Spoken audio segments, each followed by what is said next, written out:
ndinotaura favor pamusoro pemabasa avo, ngavarangarirwe nekugoneswa nemi Mwari, imi mutsvene wakatendeka, iyemi asingashanduke wazuro nhasi namangwana, the living God of Israel. Glory be to thy name forever, Lord, for you are mighty, you are awesome. Baba takupa imbiri mangwanani ano, mutsvene takuremekedza nekukuongai, nokuti makanaka, munogona, munotida Baba. Mbiri yose nekukudzwa zviwe zvikwamuri. Tinokutendai Mwari nechipo cheupenyu. We thank you, Lord, for the gift of life. Glory be to thy name forever, because you are worthy. Amadzangu Mwari werugare vakupei kukunda mukati merino vhiki. Mwari vakurangarirei pane zvamunobata. Mhuri dzenyu mudzive muruoko rwaJehovha. Mumigwagwa matinofamba, mabasa atinobata, ndataura protection, ndataura blessing, ndataura favor. Every plan of the enemy against your life must be put to shame. When the enemy comes like a flood, the Spirit of the Lord will raise a standard. May a standard be lifted against the coming of the challenge. In the mighty name of Jesus. Amen and amen. A short text, and that ndiverenge mangwanani ano. A reminder. You need to remember this. Kune zvausingafaniri kukanganwa kuti pawakagamuchira Jesu wakabva wava ani kuna Mwari. Bible knows we are a royal priesthood, peculiar people, a chosen generation. Vese vakamugamuchira akavapa simba rekuti vanzi vana vaMwari, iyo vanotenda muzita rake. All those who received him were given power to become sons. Power to become sons. So I don't know kuti uruita pass through zvinorema zvakaoma zvakadi, but the guideline ngaive pakuziva kuti uri ani muna Mwari. Nyangwe une zvakuwira zvikakurwisa, but umbori ani muna Mwari. Nokuti when you know your identity, wakatsika pa foundation ine strength. Sister Faith Whiskey, may the good Lord protect you. Mulungu akudariseni, Mulungu akusungeni zikomo kwambiri. May his hand of blessing be upon your life, upon your family, in the mighty name of Jesus. Amen and amen. So I'd like to read Mark chapter 1. Mark chapter 1 from verse 10. Mark chapter 1 from verse 10, and it reads, "And immediately coming from the water, he saw the heavens parting, and the Spirit descending upon him like a dove. Then a voice came from heaven, 'You are my beloved Son, whom I am well pleased.'" Ndi Jesu ari kubuda mumvura achibhabhatidzwa naJohani. Denga rinozaruka, mweya mutsvene unodzika nekuburuka senjiva pamusoro pake. Izwi rinokonfema, Mwari vachitaura vanoti, "Ndiye mwanakomana wangu wandinodisa, this is my beloved Son, in whom I am well pleased." Ndiye mwanakomana wangu wandinodisa, maari mandinonzwa kufadzwa naye. I am well pleased in him. So, identity ya Jesu ilikuwa announced just after coming out of the water baptism na John. Chibuda mumvura denga rakazaruka, mweya mutsvene akaburuka senjiva, shoko rikati, "Uyu ndiye mwanakomana wangu wandinodisa, in whom I am well pleased." But when I take you back to the book of Matthew chapter 4, wakaipa achiedza Jesu, chinhu chaanotanga kutaura pamusoro pacho before the temptation, kucheka knowledge concerning identity. Wakaipa unoti kudi Matthew chapter 4 verse 3. "Now when the tempter came to him, he said, 'If you are the Son of God, command these stones to become bread.'" Asida kubata pekuti command the stone to become bread. Datingobata pa issue identity. If you are the Son of God, if you are, kana uri mwana wa Mwari. Kunotanzwa kubuku ya Mark 1 verse 10. Ichiti, "This is my beloved Son, in whom I am well pleased." identity iri kuconfirmwa naMwari pamusoro paJesu. But when the devil comes now, asat aunza the temptation part of the story, unotaura pamusoro pekuti if you are, apa Mwari vati ndiye mwanakomana wangu wandinodisa, ndiwe mwanakomana wangu wandinodisa. You are, kurati message yaudzwa Jesu, you are my beloved son in whom I am well pleased. So when the devil now comes to attack, he checks kuti hauna kukanganwa here identity, hauna kukanganwa here kuti baba vanoti kudii pamusoro peupenyu hwako. So wakaipa unotanga nestatement rekuti if you are the son of God. Kureva kuti chaanotanga kucheka is your strength in understanding whom you are. Wakaipa chaanotanga kuda kucheka wa Jesu watsanya apedza tsanya ane nzara akuda chikafu. So the devil ari kuita strike kuna Jesu ari hungry. So hunger iri kutorwa na devil as a platform yekuti munhu anogona kukanganwa kuti Mwari vanondida. This is my beloved son. So wakaipa pese panouya challenge muupenyu hwako, ka message kaanotanga kuudza kuti karinge mumind mako ndekekuti Mwari havakude, kana kuti hausi mwana waMwari. You are just a church goer. You are trying to pray for things to happen. Yet the real foundation yausingafana kukangana dai mweya muchena atibatsira. Nokuti the other duty of the Holy Spirit is to remind us of the truth, which means the truth ndeyekuti I am a child of God. I am the beloved of the Lord. Despite the hunger and the challenge I am facing, hakuna dambudziko richabvuta identity yangu.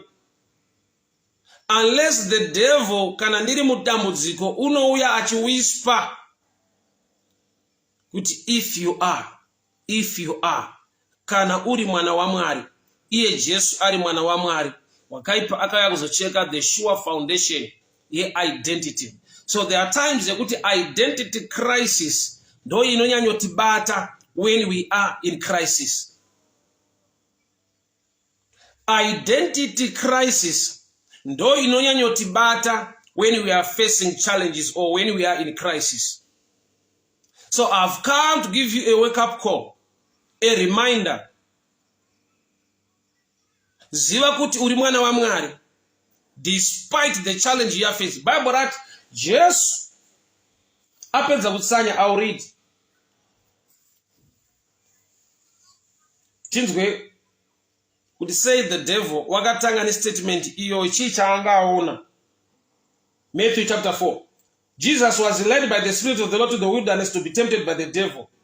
When he had fasted 40 days and 40 nights, afterward, he was hungry. He was hungry. So the hunger part of the story, ndo ilikupa the devil kuwhisper, kuti uchiri mwana waMwari here with this hunger. Maino kujoelini mashaya mombe. May the good Lord bless you. May the good Lord protect you. Mwari wagitere nyasha shukuru. Sister Sylvia Dumbu, may the good Lord bless you. May the good Lord protect you. A blessed week for you. Nyasha dzwanzwe zvamunobata zviendeke Mwari vakurwirei. So my scripture reading today is from the book of Mark chapter 1 verse 10. Mwari vanokonfirma Jesu ari kubuda mumvura, shoko rinodururwa pamusoro pake, matenga anovhurika. Shoko roti this is cannot you are my beloved son. Mwari vari kuudza Jesu a personal information. You are. Avana vanhu vavari kuudza kuti this is, but ivo vari kuti you are my beloved son in whom I am well pleased. Daniel Penias, good morning to you. You are my beloved son in whom I am well pleased. But Zoba kuna Matthew chapter 4 verse 3. The devil now ari kuuya. Jesu apedza kutsanya, and the Bible writes he was now hungry. He was hungry. Ndoda tuone kuti kana Jesu akalidwa na Holy Spirit kuenda kunoita fast in the wilderness 40 days and 40 nights. Hunger was suspended during the time of fasting. But paakapedza kutsanya, he became hungry.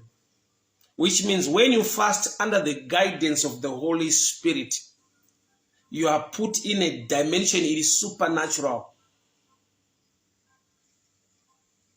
I want you to understand this. Now, depending where I feel like I need to do this.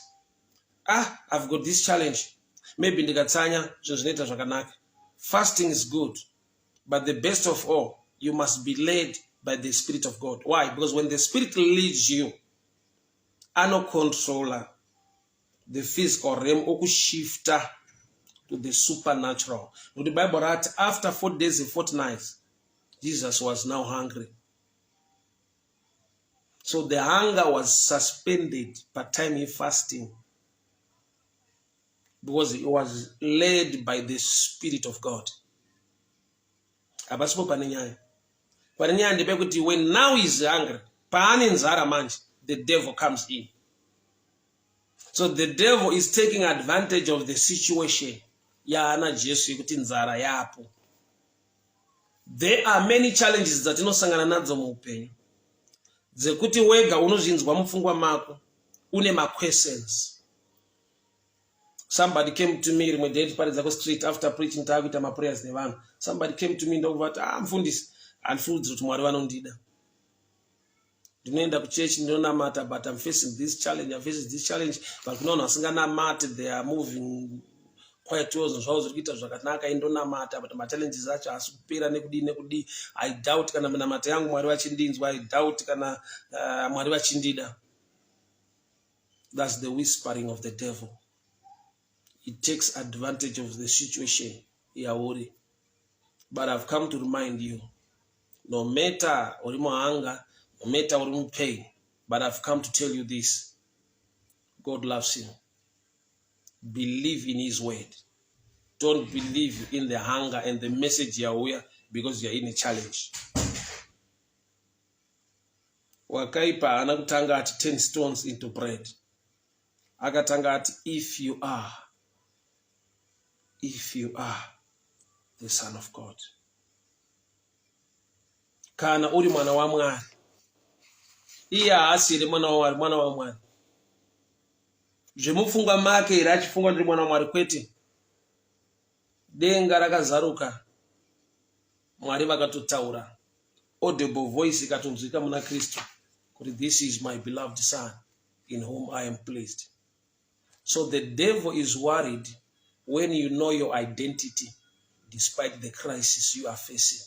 Why? Because that's the strength yako guideline. Yekuti paunopinda wakunamata uri kuziva kuti uri ani nyangwe une dambudziko.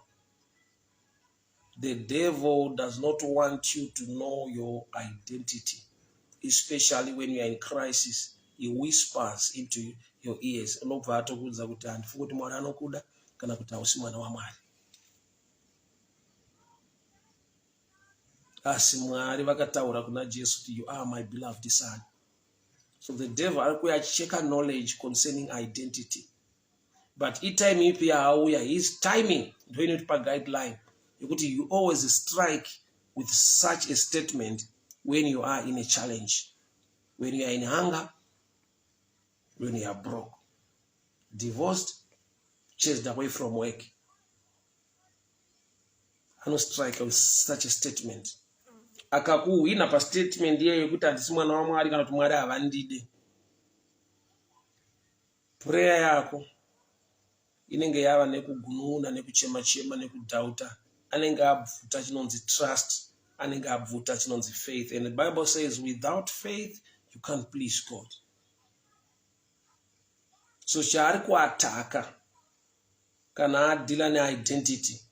Anoziva kuti ukazvidhauta wega, ukazviramba kuti handisi mwana wa Mwari kana ukazviramba kuti Mwari havandide, the prayer you will make after doubting and after not knowing your real identity inenge isisina trust, faith and the believing part. But chinokupa kubeliever, for example, mwana wangu nokuti anoziva kuti mwana wangu, nyangwe pane zvekunetsa nekukanganisika, but chokwadi ichocho chokuziva kuti iye mwana wangu, unoziva kuti there is a side rekuwirirana nekuyanana nekugadzirisana Why? Because pane chisingareversiki ropa rangu. So the mystery of the blood, ropa raJesu rakatiita ukama tikava vana vaMwari. So macrisis haagoni kutibvisa pakuva vana, but anoshandiswa as a platform nadevil yekuti vana varambe kuti vana. It takes me to the book here, Luke 15, issue prodigal son. When the guy came back, chakaataka mind yake is sin to an extent yekuti wakazvipa kuda kuluza original identity. Unoti baba musanditore semwana, ndakararama upenyu unonyangadza ndikaita zvisiri izvo. So sin yaida kutanga yamuroba identity. I've brought this message this morning as a reminder. You are a child of God. God loves you so much. You are a royal priesthood, peculiar people, chosen generation. Despite the challenges we are facing, the identity still remains. My Barbara Msiwa, may the good Lord bless you. Thank you so much for tuning in. So, Jesus was now hungry, and the devil comes in. Look at if you are the Son of God. Mochinos, may the good Lord bless you. Thank you so much for tuning in. So my challenges, anoita kuti devil auya achiwhisper munzeve dzako kuti handifudze kuti Mwari vanokuda kana kuti minamati yako hainzwike, hausi favorite yaMwari, kune vanhu vanodiwa vanonamata Mwari, zvinhu zvavo zvinofambira zvakanaka. Why? Because akaataka identity, ukama ukaita sekunga hausisipo. Your prayer inenge yakaloda begging more than faith and believing that God will do it because He is my Father. So chiri kuatakwa na devil panauya identity, kubeliever, kutrust. So nekuda kwekuti Jesu wakatrust, ukaziva kuti iye mwana waMwari, haana kuda kuzvipa chingwa nokuti itsika yaBaba yekupa vana chingwa, kwete kuti vana vazvitsvagire chingwa. If you are the Son of God, turn stones into bread. So if I am a son and I've got a father, Father will provide. Handi zvekuti mwana atsvage chingwa, asi kana mwana achiziva ndiri mwana waBaba uye Baba vanopa chingwa. So the devil knows kuti ukaramba ukatadza kuziva original identity yekuva son, you will jump into systems to make your own bread. Yet the Lord's Prayer is not, our Father, give us today our daily bread. So I don't need to perform a miracle, but chandinoziva kuti God is Father can give me. Handina need yekuita chitsotsi kana ndichiziva kuti Mwari mukutendeka kwavo is a provider nokuti ndiri mwana wavo. So there are times that when your identity is shaken, unorarama upenyu hwechitsotsi hwekuvhara vanhu nekudii kuda kuedza kunonzi kukiyakiya kuti zvinhu zviite. You lose that touch and understanding yekuti grace nerelationship, Mwari mukutendeka kwavo ndiwo Baba, He can provide to me as a child. Loveness Masora, may the good Lord bless you. Masbanda Mutasa Hazel, may the good Lord bless you. So the attack of the devil, arikutaimira Jesu anenzara, over that if you are the Son of God, turn stones into bread. Yet he achiziva the truth kuti, if I am a son and God is my Father, give us today our daily bread. Our Father. So it's the duty of the Father to give bread to the Son. But when the Son is not aware that he is still a son and the Father loves him, he try other means. So amuchiona kuti munhu unogona kupinda mumadeals echitsotsi kuti upenyu hwake ararame kuvharavhara nekutsotsa-tsotsa. Yet kuchechi achiuya inauye kuti akaatakwa identity, haatrust nekubhiliva kuti Mwari vanomupa, Mwari vanomugonesa. Anenge aine fear nedanger yekuti ndikasaronga zvinhu zvangu, I can die of hunger. So kune zvinoitwa naBaba kuvana vavo. But mwana akasaziva kuti ndiri mwana, unotanga kuita zvinhu zvinofanirwa kuitwa nababa achiitira mwana. So that was the trick and the mystery behind the temptation. Iri kuuya nadevil. Iri kunzi, if you are the Son of God, turn stones into bread. Notando chuma, may the good Lord bless you. Yet our guideline for prayer is not, our Father who art in heaven, hallowed be thy name. Thy kingdom come. Thy will be done on earth as it is in heaven. Give us today our daily bread. It's the Father that provides the bread to the children. Apadi miracle. Aukavire baba, aukavire mwari. That's the temptation sometimes. Irimo in my ministry, like my church, to the pastors. There are people who try to fake miracles to create my testimony as simple. Varuda kuzvigadzirira chingwa chinofanirwa kugadzirwa nababa. Varikuedza kugadzira chingwa chinofanirwa kunge chichiprovidwa nababa. Why? Because kana washekwa pa-identity usina trust mauri uye nekunzwisisa kuti God is my Father and he is so faithful, you try your own ways, your own means to provide for yourself. And sikuti munhu ashanda achimira kuti baba vanopa, bandiri kuti your trust must be in him more than what you do. Munhu anorarama negrace asiyana nemunhu anorarama nesweat, and here's the difference. Even in grace you sweat, but you don't live out of sweat. By sweating you are trusting. Mukushanda uri kuvimba na Mwari kudarika ma systems. Why? Because systems can fail, but God will never fail. Systems can crash, but his mercy endureth forever. So here is a reminder mdikan this morning. Sakangano kuti pawakatenda muna Jesu wakatengwa neropa rinodhura kudarika zvinhu zvese. God values you so much. Pawakagamuchira Jesu wakabva wava mwana waMwari uye baba vanokuda. So when hunger strikes and the devil comes in, achibvunza identity, even in hunger, tell the devil, look into his face, tell the devil, I am a child of God, highly favored, blessed of the Lord. I know who I am.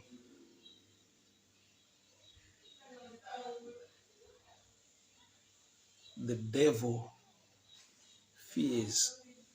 Munhu unoziva kuti ndiani muna Kristu nyangwe ari mudambudziko.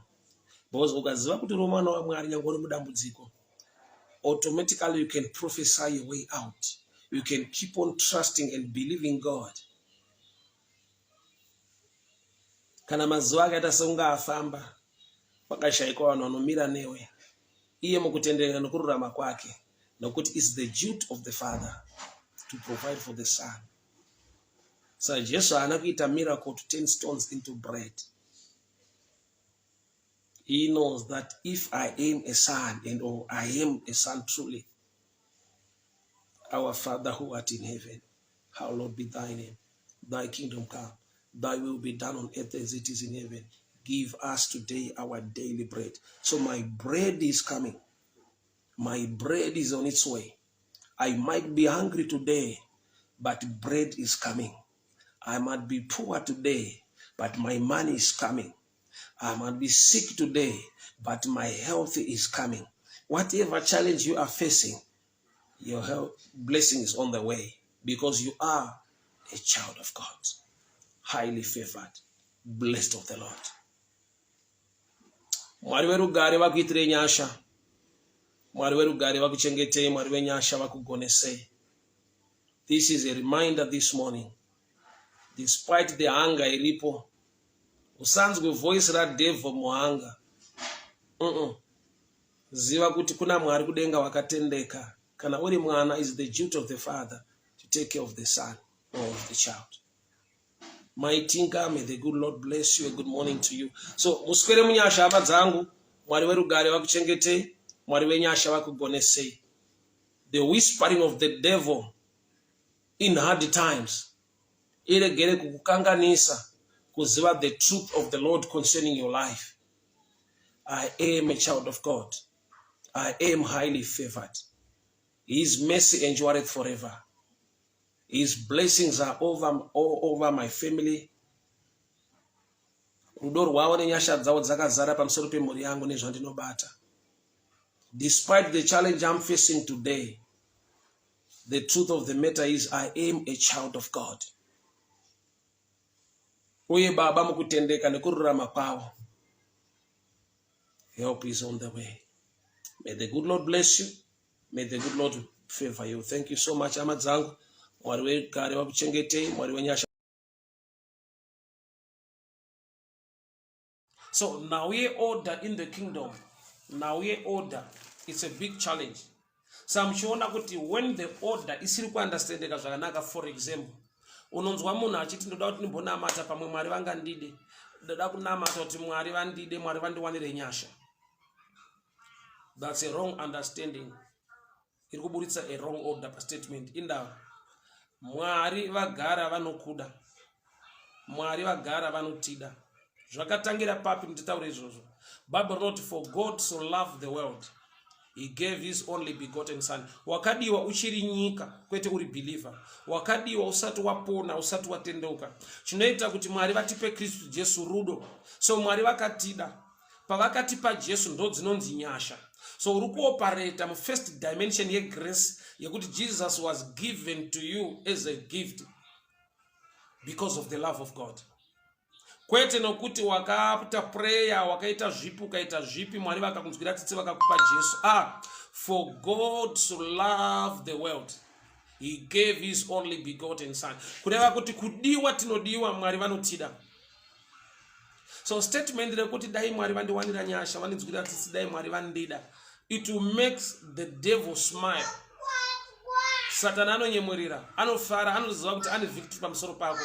Why? Because you don't know kuti the real order munhu haanamati kuti adiwe naMwari, but munhu anofanirwa kunamata nokuti akuziva kuti Mwari vanondida. Tangira pa platform yekuunderstand the love of God towards your life. Tangira pa level, pa order yekunzwisisa kuti handini ndakamuda but ndiye akandida. Saka rudo rwangu kuna Mwari rudaviro kurudo rwavo. Ari kutsanangura pamusoro pa Jacob kuti tsime rakacherwa nemadzibaba edu ichime tsime raJacob. So kana Jacob vari baba vako, chakupa kunyima Mwari wacho, Mwari wa Jacob, mvura chi? That's why Jesu akuti dai waiziva, nokuti kana waassociate tsime nezita rekuti Jacob, tsime rakacherwa nemadzibaba edu Jacob, ipapo ari kunyima Jesu mvura patsime raJacob. Yete Jacob wacho paakarara panzvimbo inonzi Bethel, amuka mangwanani, zvanzi aziva kuti nzvimbo ino imba yaJehovha. Zvanzi wakatora mafuta anointed the rock, dombo raanga akararira. Ndofungatesi we all understand kuti dombo ndi Jesu. So Jacob ari paakasangana na Kristu sedombo raakararira, akaona denga rakavhurika, akazodza dombo namafuta.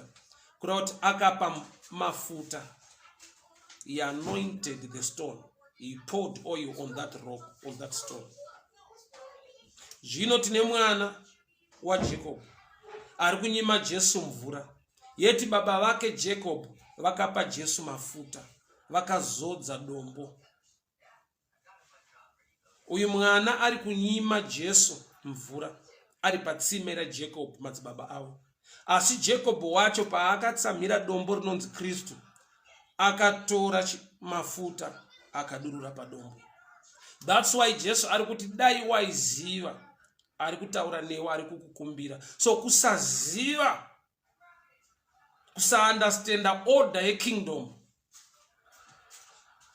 kunokonzera kuti zviregere kuflowa zvakanaka, and zvinopa a room for the devil to attack. I've seen this in life, kuti kune kutaura kwevanhu kunoita sekunge kuri right, but iri a picture yekuti they are under attack of the devil, and the devil does not want them to go to Jesus. Vanotaura statement yekuti ina azviite kuti ndiende kuchurch because ndinoziva unhu hwangu nekuita kwangu, saka handidi kunyengedza Mwari. Ndichazouya kuchurch kana ndava right, ndasiya zvandiri kuita, but for the meantime nekuda kwezvandinoita neuipi hwangu ndinoziva nekuunzwisisa, handigone kuti ndiuye kuchurch, handidi kunyengedza Mwari. Statement iyoyo naturally it sounds good, but spiritually inoburitsa ignorance yekusaziva kuti kuchurch munhu anoenderei, munhu kuuya kuzonamata Mwari zvinorevei, ipicture ipi kana munhu agona kuuya kuzonamata Mwari nekutsvaka Mwari, even ari muhipi, even ane machallenges nedzimwe nyaya dzinomunetsa dzinomurwisa, even ane ma-addictions. There are times yekuti munhu anoti ayo ini ndina addiction yefodya, saka zviite kuti ndiuye kuchechi, handidi kunyengedza Mwari, ini ndina addiction, ndinoda doro, ndinoda doro, saka zvite ndiuye kuchechi ndinamate, saka I'll just wait, kana ndaita zvakanaka then I'll come. Vamwe vari kungouya but vaipi. Ma-statements iwayo naturally they sound as if a good reasoning kuti handigone kuuya kuchechi nekuda kwezvakaipa zvandinoita, but spiritually anotaridza kuti munhu iyeyo ari under attack, ane ignorance yekuunderstanda sei Jesu wakauya, ane ignorance yekusaunderstanda kuti sei tichifanirwa kuenda kundonamata Mwari. Hazvigone kuti uve munhu ari right wozouya kuzonamata Mwari, nokuti anoita vanhu kuti vave right ndiye Mwari wacho. So outside the kingdom of God, you cannot make yourself right. Haugone kuzvinatsa. So Bible richiti we must seek the kingdom of God and his righteousness. Iye ndiye anotipa kururama, iye ndiye kururama kwedu, iye ndiye unogona kutinatsa, ndiye unogona kutivandudza. So pane nguva yekuti munhu ari mu addiction over ava nereasoning yekuti zvitoti ndiye kuchechi, ndinedza ndinotamba, idza ndidi kunyengedza Mwari. That's a sign of attack. That's a sign of ignorance. Why? Nokuti tinouya kuna Mwari kuti atinatse, tinouya kwaari kuti atigonese, atirwire. Inzwa, kana wauya kuchechi kune vanhu variko zvechokwadi vanogona kunge vachiziva addiction yauinayo, maybe you smoke or you drink or you take drugs, hameno kuti i-challenge ipi kana magariro api aunoita musociety. Kana wauya kuchechi kunopinda vanhu, hadzisingirozi vanhu, unogara navo musociety, they know you. Saka ukauya uchiti saka vanhu vanozoti kudii because vanondiziva. The truth is vanhu vanotaura, vanogona kutokutsondora, but nyaya iripo ndeyekuti hauna kuuya kuvanhu, wauya kuna Mwari, but uri pakati pevanhu. So gona kupatsanura mashoko evanhu, kutaura kwevanhu, wotsvaka pfungwa yaMwari kuti kana ndauya ndakadai Mwari vanondigamuchira sei. Daita wana Kristu, daita namata Mwari. Why? Nokuti vanhu vakakukomberedza pane pavanotogumira vakakutakura vakakusiya pabedside yekuzopinda mumvura yako. Unoita 38 years uri panzvimbo yakazara vanhu. Tarisa makore auinawo nesituation yeupenyu hwako nevanhu vaunoti hama dzako neshamwari dzako. These people are not real. The one I'm preaching, they are more real. I want us to pray. I want us to stand up. Toda tisimuke tinamate. Munamato wako newangu ndokuti Mwari ndibatsirei. Mwari ndiwanireiwo nyasha. Ndiri kuramba kukomberedzwa nesingati cheupenyu hwangu. I need the hand of the Lord upon my marriage, upon my career, upon my business. Mwari wenyasha ngaakuwanire nyasha manera nhasi. Nekuda kwekuti nyika ina favor yainga kuitire. But auya nenyasha neruoko rwefavor ndiJesu. Bible rati Jesu akabva ati kumurimo. rise up and walk. I prophesy, you rise by His grace. I prophesy, you rise in your business by His grace. I prophesy, from that sickness you are going to recover. In the mighty name of Jesus. I want us to pray. Father, we thank you for your word. We thank you for your grace. We thank you for your favor. Fight for God, nation of days. Iyo wakadeura ropa pa mchinjikwa. Iyo wakafaka mukanizi walitatu. Mwarani nyasha nerudo na upenyu wenu. Nilikuna mata manarano panchimwana yopu wetu mwari. Imi muna simu zamara peko famu gruwa. Ama tangu zilipano. Wali kulitenda fangeli le ushe. Bata ine kubata kuno shami sabu upenyu wao. Ngashitike ama tisikade. Ngashitike shamwari tisipo. Nokuti makatembeka wazurua nasi na mangwana. Takupa ibili mekukulemeketai. Muzita la Yesu Kristo Nazareta. Amen and amen. So vanhu vanojaja munhu nokuti havagoni kuona beyond the spiritual dimension. Upenyu hwatinorarama uri beyond choice. There is a spiritual force pa upenyu hwemunhu. So chakanakisa ukasarenda upenyu hwako kuna Jesu, unenge wakutiza neupenyu hwako nekuda kwekuti kune chiri kuita pursue your life. Whether you like it or not, kune zvisingade chakanaka muupenyu hwako, kune zvinorwa newe. Dambudziko ndeiri, nyangwe izvozvo zviriko, you must make a choice yekusarenda kuna Jesu kuti aite take over.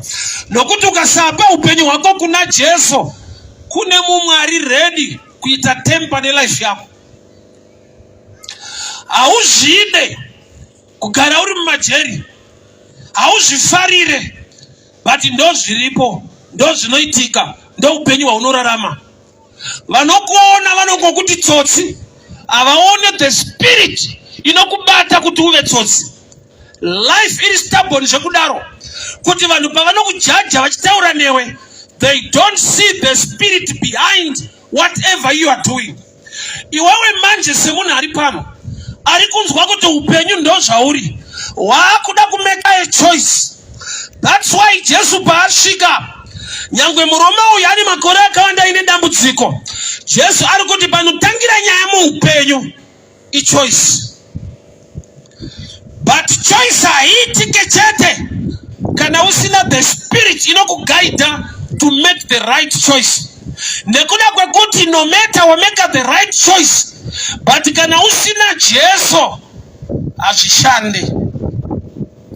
Hama dzangu, hakuna anoda kutambudzika, hakuna anoda kurwara, hakuna anoda kurarama upenyu hwekugara mumajeri, hakuna anoda kuswera achinwa zvinodhaka achitambudzika upenyu hwake.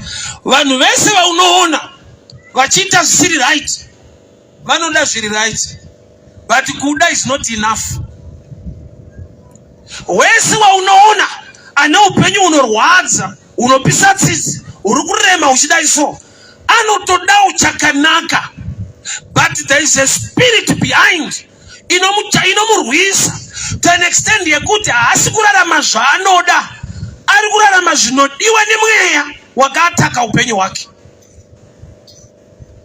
So no matter ndaida kupasa kuchikoro, ndakangofoira yekuti 1 ndanga ndisingaverenge, number 2 panga pane mweya pandiri. Saka uchiona here kuti haugoni kunamatirwa student nokuti newe unongosina kuzvifunga kuti tiri kuita kuti ndisaconcentrate pachikoro, ndisave serious. There is a spirit. Vabereki vane vachiti kuti mwana uyu anotamba, takamutienda kuchikoro but anoswera achitamba.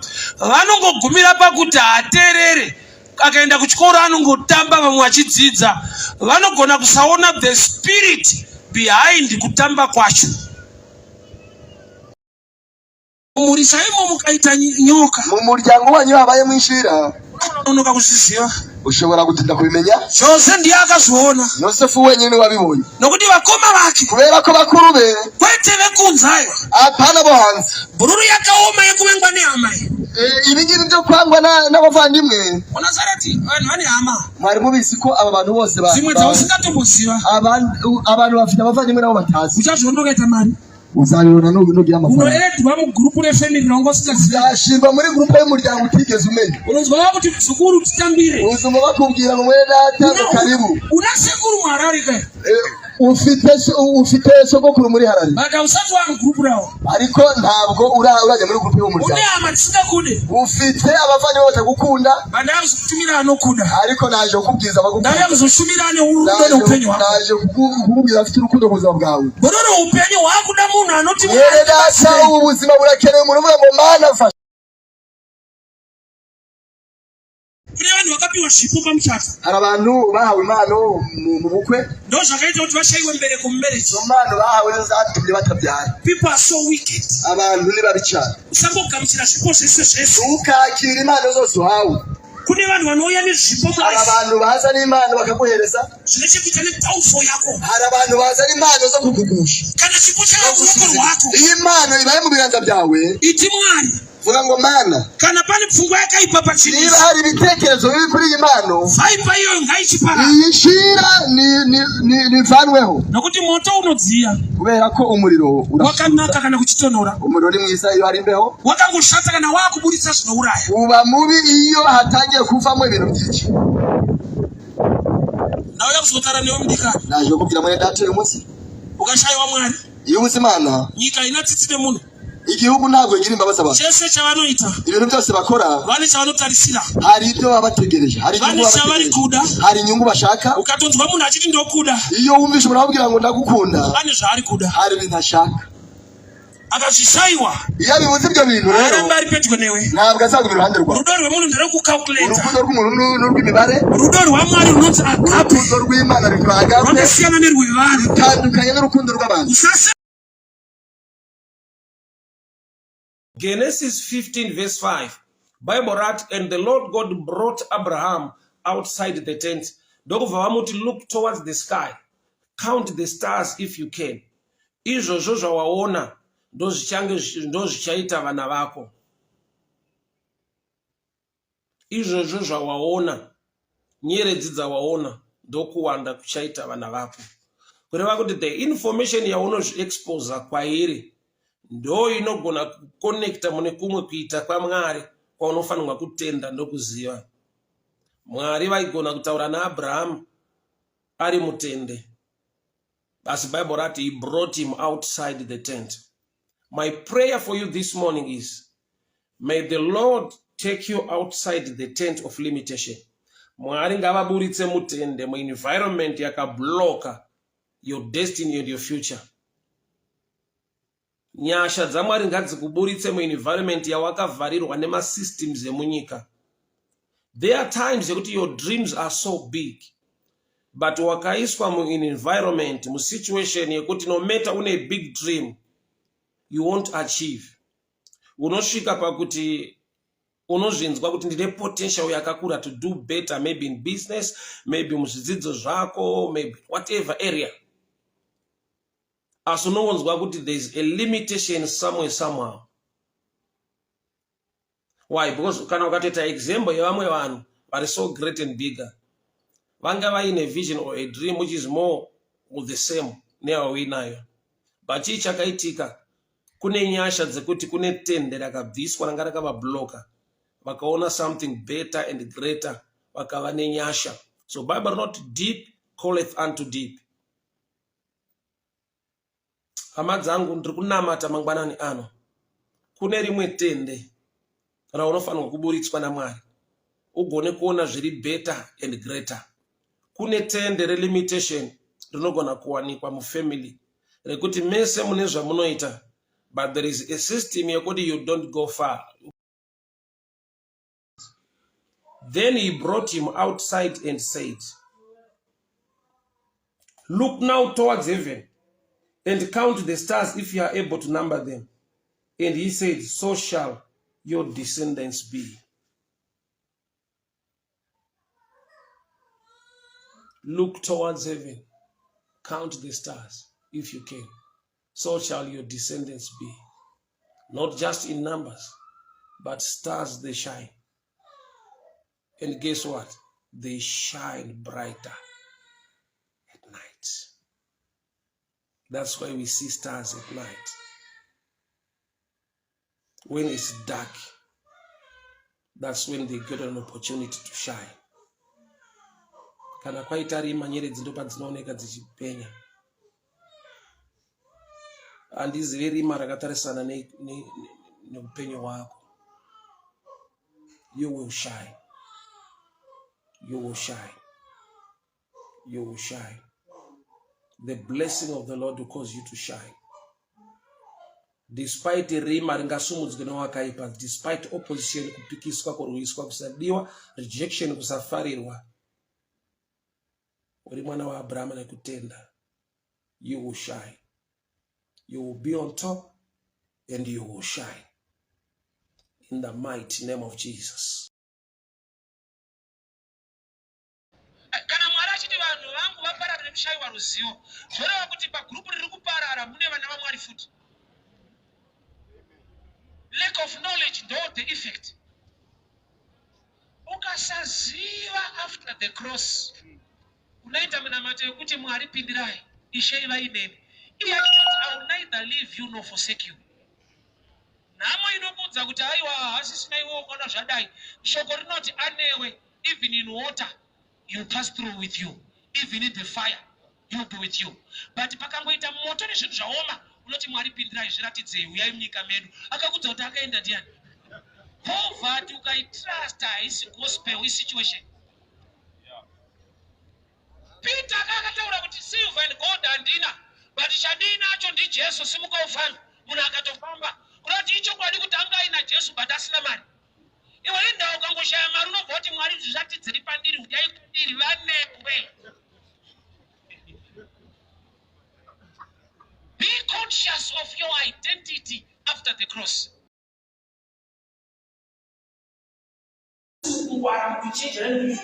Mwari unorisa opportunity kuno umwe neumwe, but kuti ugone kuziva kuti apa ndo pane ropafadzo yangu hazvingobva mucommon sense. Kakunyuma kwakwane discerning heart is from the Lord, kutamba naye. Ndo zvakaita kuti musikana uyu paakauya kutsime anzwe kuti kututa mvura ndichipangamera hakusi kushandiswa. Why kuti munhu wese akakusvikawo pakuchera mvura uchipangamera anotoona kuti wadingonyanidedzapo wadingochera uchipangamera dzakuvura. Why troubling us? Tatotumwa kuzochera mvura kubva kudzimba dzedu, but musikana uyu Rebecca chakamupa kunozwisisa kuti let me do this, hachisi ordinary. Amen. Kune vanhu vanoita zvavaudzwa, kugoita vanhu vanoita zvinofanirwa kuitwa even vasina kuudzwa. Kurati mune chinovaudza mukati. Munoziva here kuti Genesis 19 verse 2.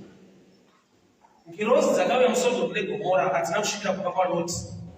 Ndo zvakanaka kufanira kugara nebhaibheri rako wako. Saka sure kuvhura aisha. Because pamwe vatinozoti but ingwa dzakarera kupa kwaLoti. Genesis 19:2 inoti ngirozi dzakasvikira paCity Square. Lot ndokubva aona varume ava ndokunovaposha achiti kana ndawarirwa nyasha handireyo kundorara kuba kwangu. Dzikaramba Bible robva rati and he insisted. Lot ndiye akavagombedzera kuti aiwa hazviite ndine kumba mudara ri pachivanze padzimara handei kumba. But maangels pekutanga akati no, we are okay here. Kureva kuti kubuda musituation yeSodom neGomora, it was an open door for anyone. Dai ngirozi dzakasvika kupa kwaLoti taiti anga atosarudzwa kudhara kana vamwe vacho anga adiwa. Aiwa opportunity was given to all. Nokuti havana kusvika kupa kwemunhu but vakasvikira paCity Square muguta. Loti ndiye akaenda akanonyengetedza ndaanganisha uyai kumba kwangu. Vatumwa vakumba ndo paakazoudzwa manje kuti tinotopisa vanhu zvinoona kudaizvozvo. Pachachaumwa itakadii. Hadzina kufamba muSodhomu neGomora ngirozi dzinoparidza kuti unotsva. Ukasachibata mushetiri vanhu vaMwari unotsva. I'm sure you all know nyaya the Shunammite woman. The Shunammite woman akaona muprofita Elisha achipfuura kwete achiuya pamba. The opportunity was passing by. She is the one akava connected to the opportunity. Elisha akafamba achiti vanhu vaMwari tipewo chekudya. Muswera mwane kubereko. uine murume wake vakura vari kwegura vari bhari vasina mwana anoita kuti ave nemwana anakuya kumba kwavo aipfuura nepashure kwete kuti aenda pashure. Baba vanoti mukadzi ndokudza murume wake kuti munhu ari kupfuura apa munhu waMwari tadii kuvakira pekugara kuya kuti achizorora achienda kwaari kuenda kuti kune kwaitoendwa angasikawaikwa baba but kwaaipfuura navo ndokwandakanzwa minana kwaaienda ndakuti chichakaitika kuti kuna vanhu vanogona kwaitika blessing. But blessing yakava seimba mavo vakazvipa mutoro wokupota vachibikira muprofita nekumupa pekugara. Havana kuuya neprayer request, vakaita carry the burden. Burden ikavapa the blessing.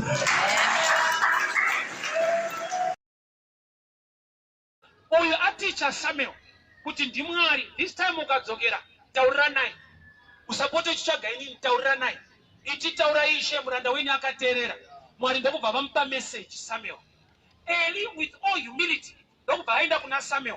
Although ndakuticha but waudzwa information yandisina although I am your teacher. Do you know kuti natural teacher akakuticha wewe anogona kusara achiticha wewe ukatova president kana engineer. Unogona kutoita pass level ya teacher wako but you still need to respect him because yakakusvitsa to that level. Saka Bishop Eli vakatoenda kuna Samuel wakati mfana mtakambotichana, that's true. But yawapiwa information handina usandivanzire zvataura usati hausati waita saka tinashuwa newe ndozve handitaura zvechechi nditaura kingdom. Kana Mwari vakakonzera dhongi remuprofita kuona nekutaura zvoreva kuti pamwe pacho vanhu vatakagara vanotenderwa kuona nekutaura zvaMwari. Uyu manje aingorova kuti prophet ndini hakuna umwe anoona. Prophet this time kuri kuona madhongi. It's by grace kuti Mwari vangosarudzawo dhongi rimboonawo. Dhongi ndo rakatomira rikati munhu waMwari hakuendeke kwaita mutumwa nebakato iye achitoti handei munhu waMwari pane paasingaoni panoonekwa nemadhongi akagarira. Saka akashaya revelation hati thank you anoita sei. Saka uchiona vakakutsikirira kuchechi kwenyu nokuti uri kuona. They don't have the revelation concerning the things of God. Bishop Eli vakaenda kuna Samuel wakati mfano yawapiwa ile test na ndiri bishop ndiri mu office hausati wane rank kana office but une information yawapiwa na Mwari usandivanzire.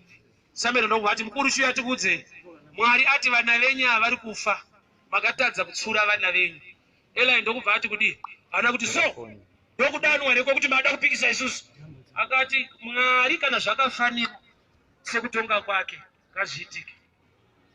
Can you handle a message yapiwa a new pastor concerning you? It's hard. Kuti mwana wesangano wamarera opiwa message na Mwari kuti Mwari ada kukuzvambura unozonoti aiwa hanzwe. Samuel message yaapiwa iri against mentor. Do you know sometimes our mentors they make errors? But kana Mwari akatipa shoko rekuti tivatsure it's hard for us kuti tivatsure. Madzibaba edu anototadzawo vanhu but uzati there are times yekuti ukanyanya uda munhu even zvaatadza uzvione nokuti love covers a multitude of sin. Hazvina kuti munhu akanzi is your mentor haite error. Saka uchionawo munhu kwaudza kuti baba wenyu wakanganisa pakati kuti touch not vanototadza vanhu. Moses akanzi pana Mwari pamberi pataura nedombo vanhu vanwe mvura akarova mvura ikabuda. Mwari vakati uchapinda hunzwe yeti vanhu vanwa. Saka vanhu ivava vanwa ukazovaparidzira kuti manwa mistake vanokurova kuti tiri vanhu vemaresults hatina basa nezvaunotaura chero danwa nyota yapera. Gona kufa nekukandwa. Ukakandwa mugomba unogona kusvika nemusoro ukatyoka ukakuvara. Daniel munana wekutanga ndo kusvika zvakanaka. Nokuti vamwe vakazokandwa havasvike zvakanaka vanodyiwa mudenga. Ndokupa unofanira kungoitombotenda Mwari asati zvaita hazvo mushe but wakasvika mushe. Ugere pakati peshumba zvako but pachiri safe. Because shumba idzi hadzina kumira kudya vanhu aiwa dzakamboti zororei dzichimirira vamwe vanhu. Ende shumba dzakagona manje. Why? Because shumba kana dzabatwa dzichichengetwa hadzichavhima. There is no need to hunt monans then amusi musango. Dzinofanirwa kuziva kuti akatibata anodei nokuti akatibata ndiye akutibatira. Shumba dzichavhima, dzakutrasta akadzibata kuti ndiye anodzibatira. Kuti dzinovhima knowledge yemunhu anodzichengeta. Saka Daniel paakakandwa mambo akatoshedzera, Mwari waunonamata akurwire. So shumba dzina kukontrola neappetite, dzakakontrolwa nemessage. Appetite yako semunhu une zvaunoda kuita, but respect the message. Pfungwe dzichida kuruma Daniel dzaingoudzana kuti mudhara ati muchinda uyu arwirwe. Gona kuzvirimainda kuti asi Mwari vada tiite izvi. Hongu ndingangodari ndiri munguva kuti taida kuita izvi, but pamwaka uno mambo vati murume uyu Mwari waunonamata akurwire. That's why mambo pavakauya mangwanani vakashikoshedzera kuti Daniel hazvisi normal kutsvaga munhu mushumba. Unofanira kuzongoona dzaguta here kwete kuzoshedza munhu. Kurati mambo waitoziva kuti shumba dzinonzwa inini kudarika nzara. So paanoti Daniel ari kuziva kuti arimo bwo shumba dzangu ndodziziva. Iye haana kupanika ndokubva ati mambo raramai nekusingaperi, kugona kurumbidza uchiri muproblem. Mushumba hakusi kuumbaka. But haana kuti kana mauya sondiburisei mazvoona kuti ndonamata. Dzika makomborerwa, dzikama mumakomborero. Mambo raramai nekusingaperi. Zikanzi namambo ngaabude Daniel, but kana abuda todamboita kagemu kekuchinjana. Vamopindawo tichimboona zviri kufamba sei. Enda achiburitswa vakapinzwa chinoita kuti vanzi vakadyiwa mudenga. Picture sign yekuunderstanda giving kwakaitwa neshumba. Shumba imhuka inotarisa this direction. Haitarise uko. Inenge imbwa inofamba yakadai kuitira kuti igone kuvhima. But padzakapa Daniel kuna mambo hadzina kuramba dzakatarisa uko. Kana uri a giver, tarisiro yako haibve kune vamwe vanhu kune imwe nyika. Focus yako ngaive kuna Mwari waunonamata. Why? Because padzakaramba dzakatarisa mudenga, mambo havana kudisappointa. Dzakatoudzana kuti varume kana mapa mudhara, chiregai kutarisa kumwe kwese. Mudhara akatendeka, tarisai mudenga. Ende hanzi kwakakandwa vanhu kwete munhu. Vanhu. Chakaita dzidyire mudenga. Kuti dzakadya pa high table. Giving ino elevator ma levels. Shumba dziri suppose kumirira kuti vanhu vadone dzidye, dzakadyira vanhu mudenga, inonzi high table kumuchato. Dzakarowa pa level yepamusoro. Life yepamusoro haibve mukurongeka, inobva mukushumira Mwari.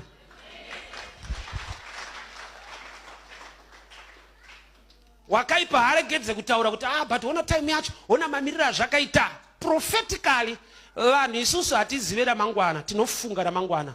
Anoziva ramangwana ndi Mwari. So kufunga ramangwana nekuziva ramangwana zvakatosiyana. Waunofanirwa kurespekta anoziva ramangwana. Iwe urungofunga zvemangwana. Mangwana zvinogona kudai, saka ndada kurongeka. Mangwana zvinogona kudai.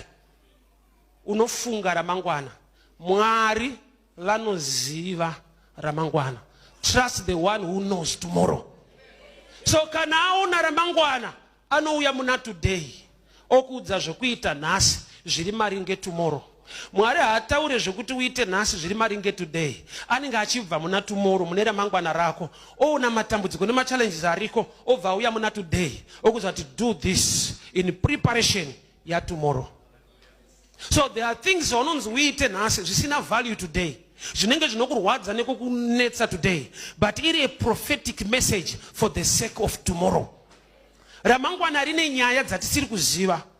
Kufunga nekuchenjera kunogona kuti rasisa pakuziva ramangwana. But watinonamata anoziva ramangwana.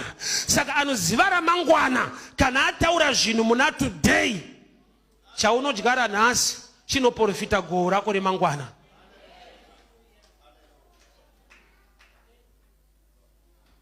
Ziva kuti waunonamata anoziva ramangwana.